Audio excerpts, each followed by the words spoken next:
नमस्कार दोस्तों, मैं कृष्णमूर्ति आप सभी का स्वागत करता हूं लर्निंग मेरे यूट्यूब चैनल में। दोस्तों, आरबीएल बैंक के बारे में अपडेट पूछ रहे हैं। क्या करना है सर जी? मैंने ऊपर प्राइस पे ले रखा है।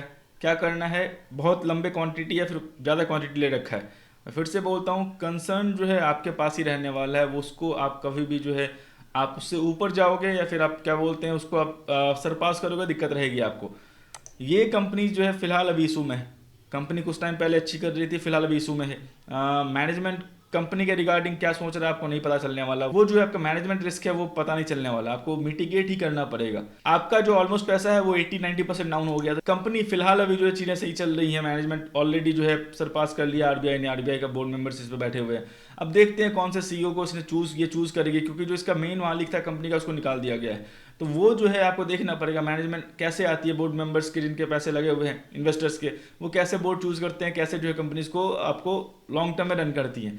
टाइम लगेगा इसमें। फिलहाल अभी एवरेज मत करना। फिर से बोल रहा हूँ, जो चीज़ें हो चुकी है उसको आप फिर से जो है एवरेज करके गलती मत करो। यस बैंक वाला जो केस हो गया फिर दिक्कत हो जाएगी आपको। जो गलती कर दिया है नेक्स्ट टाइम वो गलती रिपीट मत करना।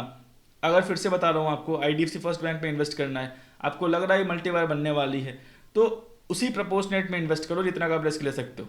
अगर मान लो ये मल्टीबार बन भी जाएगी तो मान लो 2 लाख रुपीज़ का आपको इन्वेस्ट करना है, आपने डाला सिर्फ 20,000 रुपीज़, तो आपका 20,000 रुपीज़ 20 लाख हो जाएगा।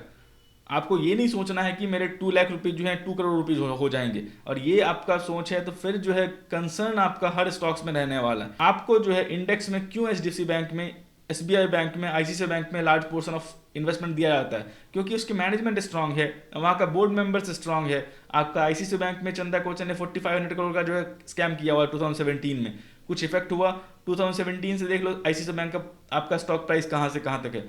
उसमें कस्टमर ट्रस्ट ऑलरेडी बन चुका है, बहुत बड़ी बैंक है, मैनेजमेंट उसका ऑलरेडी जो है वेल स्टेब्लिश्ड है। उसने तुरंत एक्शन लिया, न्यूज़ आया उसने तुरंत फायर कर दिया। तो चीज़ें उस हिसाब से जो है आपको ट्रस्ट क्रिएट हो रही है। यहाँ पे आरबीआई को आना पड़ा, इंटरवीन करना पड़ा इस चीज़ों में, तो वहाँ पे आपको दिक्कत रहेगी। आप मैनेजमेंट की सोच नहीं रहे हो, मैनेजमेंट क्या सोच रही है, आपके पैसे बनाने हैं नहीं बनाने, वो अपना फायदा देख रही है या खुद का फायदा देख रही है। तो कंसर्न आपका रहेगा इस टाइप के कंपनीज में। अगली बार से मैं फिर से बोलता हूँ, आपको इन्वेस्ट करने हैं मल्टी बैगर, प्लैटिनम बैगर या फिर डायमंड बैगर स्टॉक्स में, तो ध्यान रखना, क्योंकि मार्केट अपसाइड में आपको पता नहीं चलने वाला रिस्क क्या है कंपनीज में। आपको रिस्क मेन कंपनीज का जो है जब मार्केट नहीं चलता या फिर मार्केट में बुरी कंडीशंस आती है तब होने वाला है। मैं आपको सलाह नहीं दूंगा कि निकलना है, या फिर आपको एवरेज तो बिल्कुल नहीं करने की सलाह नहीं दूंगा। वेट करो, देखते हैं क्या होता है, डेवलपमेंट क्या होता है। फिलहाल ये कितना नीचे आएगा मैं कह नहीं सकता। अर्निंग्स इसकी कैसे रहने वाली, इशू हो चुका है इन्वेस्टर्स का ट्रस्ट। मैं फिर से बोलता हूँ, जो बड़े इन्वेस्टर्स हैं उन्होंने पैसे पुल आउट किए होंगे, तो फिर कैसे ये मार्केट शेयर गेन करती है उसको टाइम लगेगा। और ट्रस्ट क्रिएट भी कर पाती है तो वो बहुत लंबा टाइम लगेगा। मैं फिर से बोल रहा हूँ, जो भी बैंकिंग सेक्टर्स में आपका डिफॉल्ट हुए हैं, चाहे इस बैंक हो चाहे बहुत सारे बैंक्स का जो न्यूज़ आया हुआ है, उससे बड़े बैंक्स में ट्रस्ट बढ़ा हुआ है, चाहे वो एचडीएफसी बैंक हो, आईसीआईसीआई बैंक हो, कोटक बैंक हो, एक्सिस बैंक हो। इस पर बहुत ही ज़्यादा ट्रस्ट बढ़ा हुआ है कि इसके पैसे यहाँ से जो है पैसे दिक्कत नहीं हो सकते। तो वो कस्टमर्स को समझा पाना बहुत ही मुश्किल है। वो चार्ट के थ्रू नहीं समझ पाएंगे, वो जो है फिलॉसफी के थ्रू समझ नहीं पाएंगे। उनको अपने पैसे की सेफ्टी की परवाह है, तो वो जो है जाहिर सी बात है उनका मार्केट से जो है गेन हुआ होगा बड़े बैंक्स का। तो ध्यान रखना अगली बार से, और आपको इन्वेस्ट करना है तो उसी प्रपोर्शनेट में रिस्क लेना। आप हमेशा सोचना कि मान लो ये कंपनी ये ऐसा नहीं चली तो क्या होने वाला है, वो आप सोच के रखोगे दिक्कत नहीं होने वाली। फिलहाल जो है बिल्कुल भी नहीं। जो भी आपने ऊपर लिया हो, किसी प्राइस पे लिया हो, 80% लॉस हो रहा हो, कुछ भी नहीं करना आपको। नीचे है फिर से ऊपर है वो आपको नहीं देखना। वो जो है हमेशा ध्यान रखना, मार्केट ऐसी ही चलती है। आपको नीचे दिखाएगी, फिर से डबल दिखाएगी, फिर से नीचे आ जाएगी, फिर से थोड़ा ऊपर, फिर से नीचे। आपको पता भी नहीं चलेगा अगले 3 साल में 4 साल में कंपनी जो है कहाँ से कहाँ चली गई।